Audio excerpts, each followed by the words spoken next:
ये जो महिला आपको दिख रही हैं, इनका नाम है अस्मिता कुमारी। अस्मिता कुमारी बिहार प्रदेश के सुपौल जिले में मोटर व्हीकल इंस्पेक्टर हैं। लेकिन ये पहले मोटर व्हीकल इंस्पेक्टर नहीं थी, ये बिजली विभाग में एक टेक्नीशियन इंजीनियर के पद पे काम करती थी और इनकी शादी भी बिजली विभाग में ही टेक्नीशियन इंजीनियर से हो जाती है। लेकिन इनको जो है ये नौकरी पसंद नहीं थी। अस्मिता कुमारी पढ़ने लिखने में बहुत होशियार थी, इसीलिए वो अपने पति से कहती है कि मैं इस नौकरी को बदलना चाहती हूँ, मैं आगे पढ़ाई करना चाहती हूँ। शादी के बाद इसकी एक बच्ची भी पैदा होती है, बच्ची को भी देखती है और पढ़ाई लिखाई भी करती है। पढ़ाई लिखाई करने के बाद ये मोटर व्हीकल इंस्पेक्टर बन जाती है। सब कुछ बहुत अच्छा चल रहा था, लेकिन एक दिन इसके मन में आता है कि कत्ल करवाया जाए। अब कत्ल करने के लिए ये क्या करती है दोस्तों, मैं आपको बताता हूँ। पढ़ने लिखने में बहुत होशियार थी, इसने एग्ज़ाम पास किया, मोटर व्हीकल इंस्पेक्टर भी बन गई। इसके बाद ये कत्ल करने के लिए एक प्लानिंग करती है। बहुत दिनों तक ऐसी ऐसी नॉवल पढ़ती है जिसमें कत्ल करने का तरीका हो। फिल्म देखती है, वेब सीरीज देखती है और उन एपिसोड्स को देखती है जिनमें कत्ल करने का तरीका था। और जिन पत्नियों ने अपने पति की हत्या की थी, उन पत्नियों के बारे में पूरी डिटेल लेती है कि ये पत्नी कैसे पकड़ी गई, ये पत्नी कैसे पकड़ी गई। इसके बाद ये पूरा प्लान बनाती है और प्लान बनाने के बाद ये कत्ल करवा भी देती है। दोस्तों, ये आज़ादी से घूम रही होती है, ये सोचती है कि कभी भी ये पुलिस के हत्थे नहीं चढ़ेगी। 34 दिन का समय लगता है पुलिस को। 34 दिन बाद पुलिस इसके दरवाजे पे पहुंच जाती है, इसको गिरफ्तार करती है और फिर इससे पूछती है कि आखिर तुमने ये कत्ल क्यों करवाया। दोस्तों, इसके बाद क्या होता है, अस्मिता कुमारी का फोटो सोशल मीडिया पे वायरल हो गया। वायरल होने के बाद सभी लोगों ने ये लिखा कि इतनी पढ़ी लिखी ये इंजीनियर थी, मोटर व्हीकल इंस्पेक्टर है, इसका प्लान रखा कि रखा रह गया।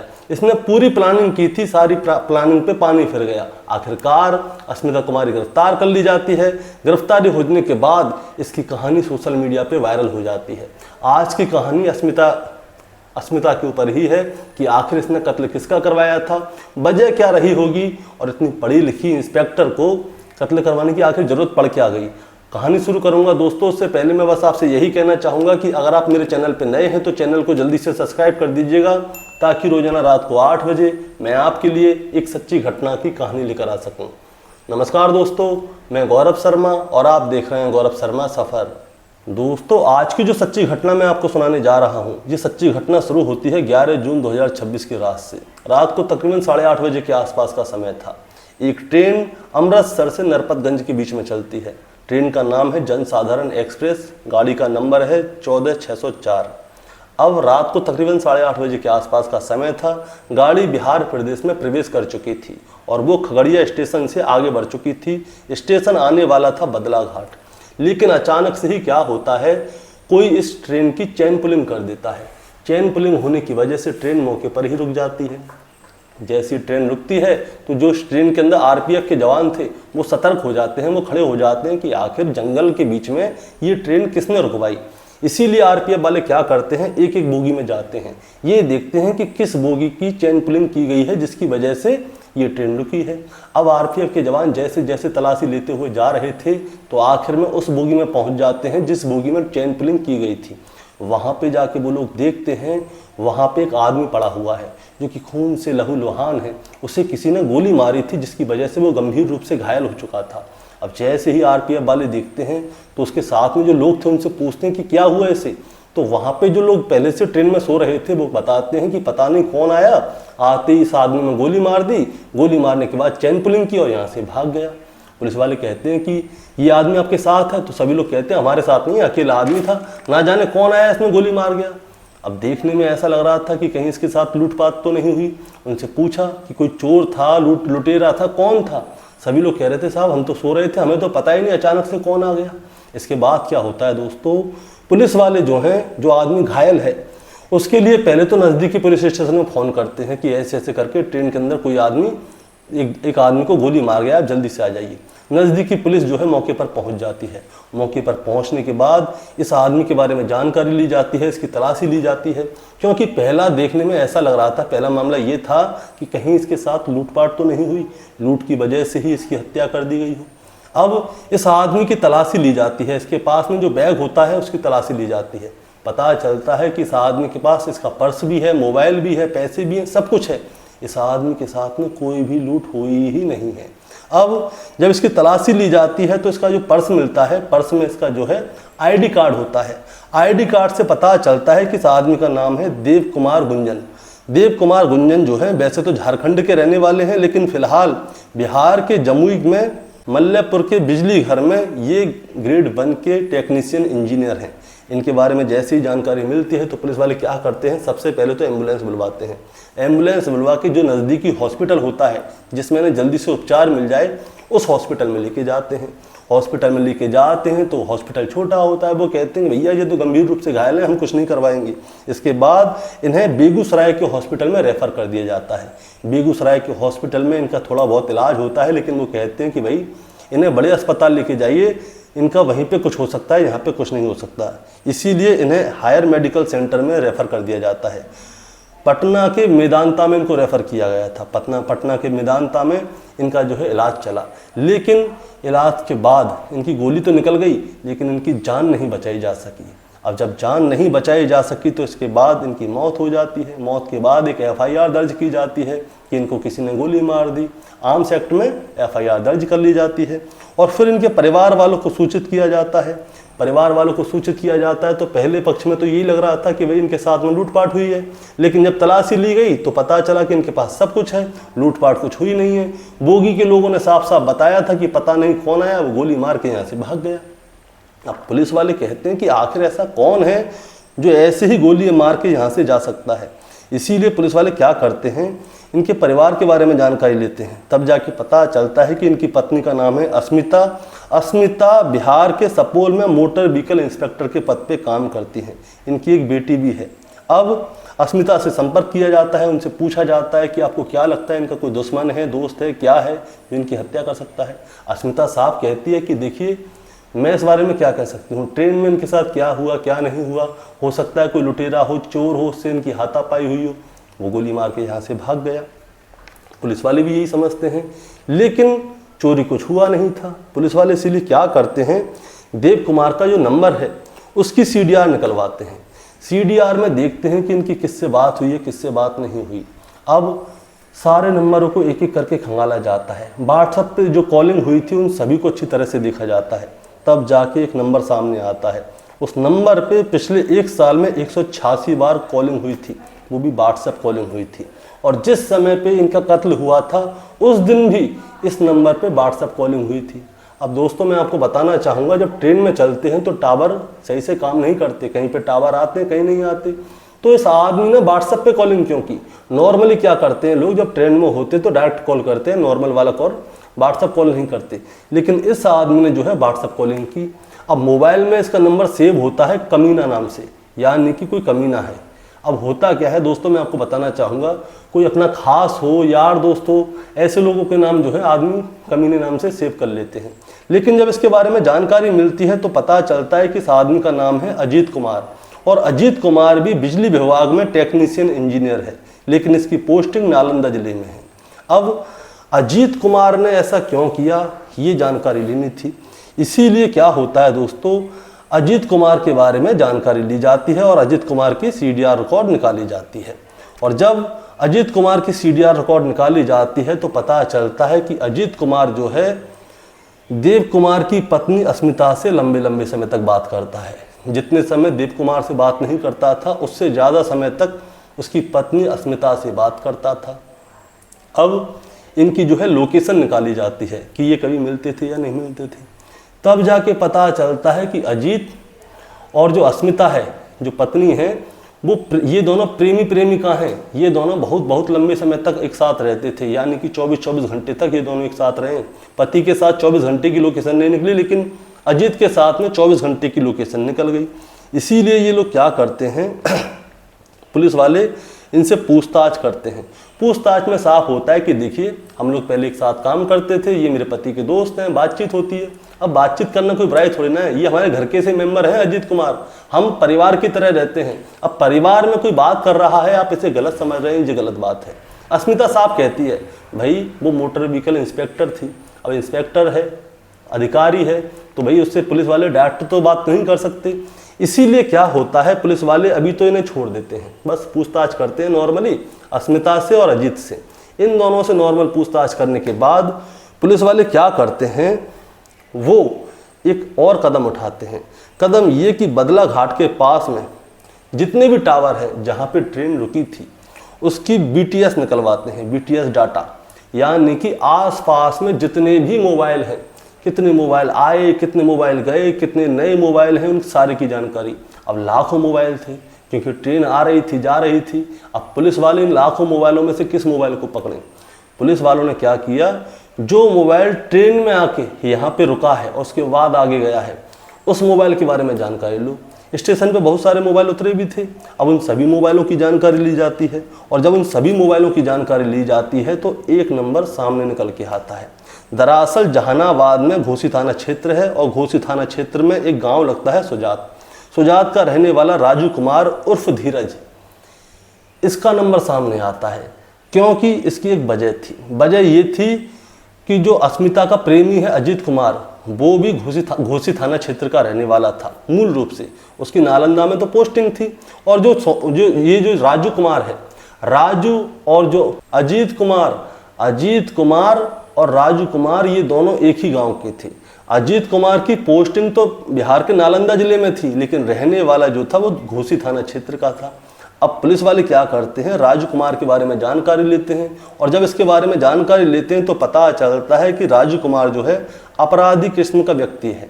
अब अपराधी किस्म के व्यक्ति की अजीत कुमार से बात क्यों हुई, एक इंजीनियर से क्या लेना देना, और जिस समय पे कत्ल हुआ था उस समय पे वो ट्रेन में भी था। इसीलिए पुलिस वाले क्या करते हैं, जो राजू कुमार जो अपराधी किस्म का व्यक्ति है उसे गिरफ्तार कर लेते हैं, अस्मिता को गिरफ्तार कर लेते हैं, और जो इसका प्रेमी है अजीत कुमार, इनको भी गिरफ्तार कर लेते हैं। हालांकि इन तक पहुंचने के लिए पुलिस वालों को 30-32 दिन का समय लग गया था। अब इन तीनों को सामने बैठा लेते हैं, और बैठाने के बाद इनसे पूछताछ शुरू कर देते हैं। तारीख थी 12 जुलाई 2026, और अब 12 जुलाई 2026 को इन लोगों से सख्ती से पूछताछ की जाती है, चाहे अस्मिता हो, चाहे उसका प्रेमी अजीत कुमार हो, चाहे जो उसके गाँव का रहने वाला राजू है। इन लोगों से सख्ती से पूछताछ की जाती है, और जब सख्ती से पूछताछ की जाती है तब जाके एक कहानी निकल के सामने आती है। दरअसल दोस्तों, ये कहानी शुरू होती है साल 2017 से। साल 2017 में क्या हुआ था, बिहार का सीतामढ़ी है, सीतामढ़ी में अजीत कुमार की पोस्टिंग हुई थी एज अ टेक्नीशियन इंजीनियर बिजली विभाग में, और वहीं पे अस्मिता की भी पोस्टिंग हुई थी एज अ टेक्नीशियन इंजीनियर बिजली विभाग में, और वहीं पे देव कुमार की भी पोस्टिंग हुई थी। ये तीनों लोग जो थे दोस्त थे, आपस में बातचीत होती है। लेकिन जो अस्मिता है और अजीत कुमार है, इन दोनों के बीच में प्यार पनप जाता है। ये दोनों एक दूसरे से प्रेम करने लग जाते हैं, सोचते हैं कि ये दोनों आगे चल के शादी करेंगे। लेकिन उससे पहले ही अस्मिता के परिवार वालों ने देव कुमार के साथ में इसका रिश्ता तय कर दिया, अस्मिता से बिना पूछे। अब अस्मिता अपने परिवार वालों से कुछ कह नहीं पाई, उसमें इतनी हिम्मत नहीं हुई कि वो अपने परिवार वालों से मना कर दे, वो कह दे कि भाई वो अजीत कुमार से प्यार करती है। अब अस्मिता क्या करती है, चुप रहती है, और साल 2018 में अस्मिता और देव कुमार है, इन दोनों की बड़े धूमधाम से शादी होती है। शादी होने के बाद अस्मिता देव कुमार के घर पे पहुंच जाती है, वहाँ पे रहने लगती है, अपनी जॉब भी करती है, टेक्नीशियन इंजीनियर के पद पे काम करती थी, सब कुछ ठीक था। शादी के बाद इन्हें एक बेटी भी होती है। लेकिन अस्मिता जो है अजीत से प्यार करती थी और उसे छोड़ना नहीं चाहती थी। अजीत को ये वाली बात बहुत बुरी लगती थी कि अस्मिता ने देव से शादी कर ली। इसके बाद क्या होता है दोस्तों, इनकी पोस्टिंग अलग अलग हो जाती है। अलग अलग होने के बाद अजीत जो है पीछे से अस्मिता से मिलने के लिए जाता था, उसका पति भी आता था कभी कभी, देव कुमार। बेटी पैदा हो गई, इसके बाद में अस्मिता अजीत के साथ ही रहना चाहती थी शुरू से एंड तक। अब क्या होता है, अस्मिता अपने पति से कहती है कि देखिए ये नौकरी मुझे पसंद नहीं है, मैं आगे पढ़ना चाहती हूँ, पढ़ लिख के कोई अच्छा पद पे काम करना चाहती हूँ। तो उसका पति अजीत कुमार कहता है कि ठीक है, नौकरी तो चली रही है, तुम आगे पढ़ लो, अगर बड़ी पोस्ट मिल जाए तो ठीक है, नहीं तो इस नौकरी को करती रहना। इसके बाद में अस्मिता क्या है, पढ़ती है, लिखती है, और पढ़ाई लिखाई बड़ी शिद्दत से करती है। और शिद्दत से करने के बाद साल 2023 में इसका सिलेक्शन होता है मोटर व्हीकल इंस्पेक्टर। बिहार के सुपोर में इसकी पोस्टिंग होती है। अब ये इंस्पेक्टर के पद पे काम कर रही है। और जो इसका प्रेमी है अजीत कुमार, उसकी पोस्टिंग हो जाती है नालंदा में। और जो इसका पति है देव कुमार, उसकी मल्लेपुर में पोस्टिंग हो जाती है। इन तीनों लोगों की पोस्टिंग अलग अलग जिले में थी।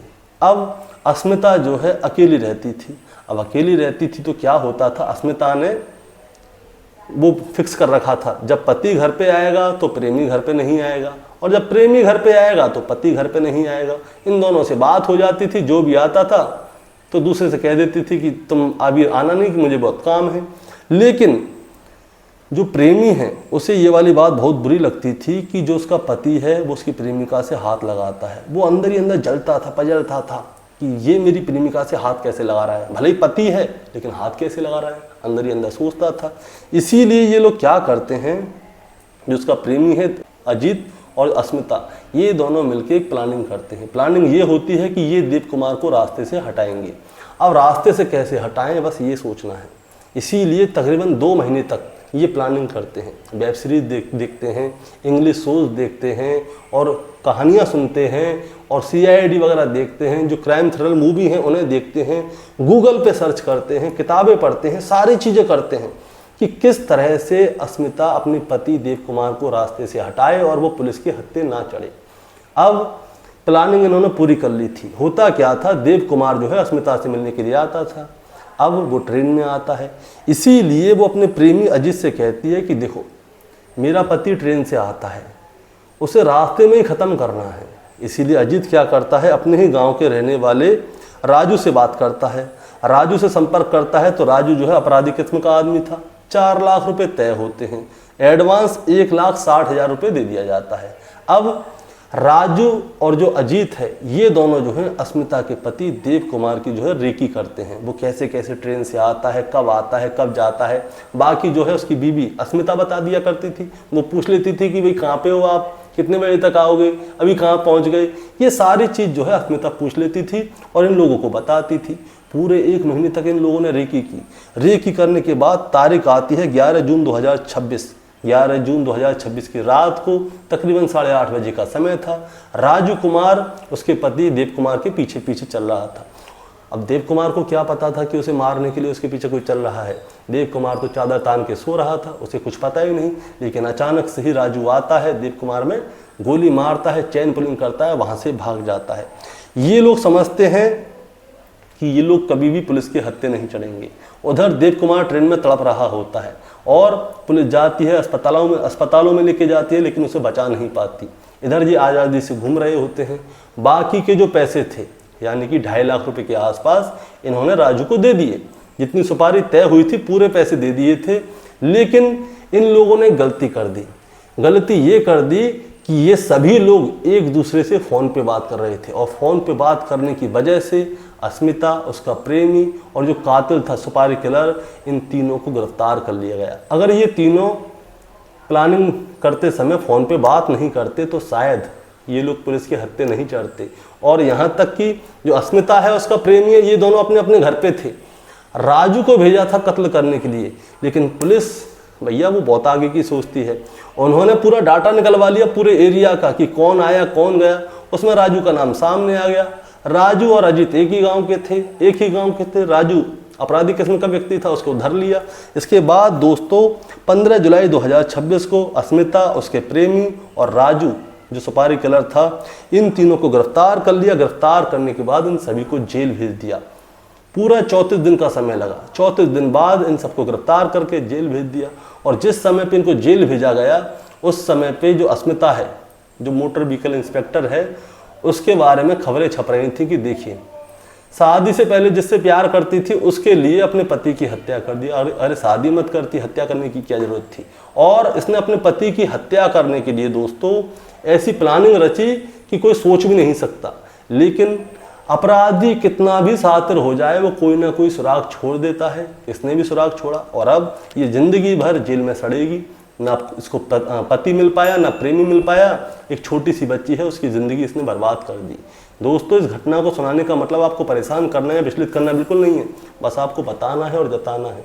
बताना जताना ये है कि जिस समय पे पुलिस वाले इससे पूछताछ कर रहे थे तो इसने बताया कि क्राइम थ्रिलर देखी थी, इसने किताबें पढ़ी थी, जो केस हुए हैं जहाँ पे जगह जगह पे अलग अलग पत्नियों ने पतियों की हत्या की है, उनके पूरे केसों की इसने स्टडी की थी। अब सारे स्टडी करने के बाद में ही इसने अपने पति की हत्या की। तो पुलिस वालों ने इससे पूछा कि तुम्हें कभी मन में ये नहीं लगा कि ये सारी पकड़ ली गई, उस तरह तुम भी पकड़ी जाओगी। तो अस्मिता कहती है कि मुझे डर तो बहुत लग रहा था, लेकिन जो मेरी प्लानिंग थी वो परफेक्ट थी, मुझे पूरा विश्वास था कि मैं कभी पकड़ी नहीं जाऊंगी, लेकिन अब तो पकड़ ली गई। दोस्तों, आपका क्या कहना है इस कहानी के बारे में, आप जरा हमें कमेंट में बताएं। चैनल पे नए हैं तो सब्सक्राइब करके जाएं, ताकि रोजाना रात को 8 बजे मैं आपके लिए एक सच्ची घटना की कहानी लेकर आ सकूं। नमस्कार।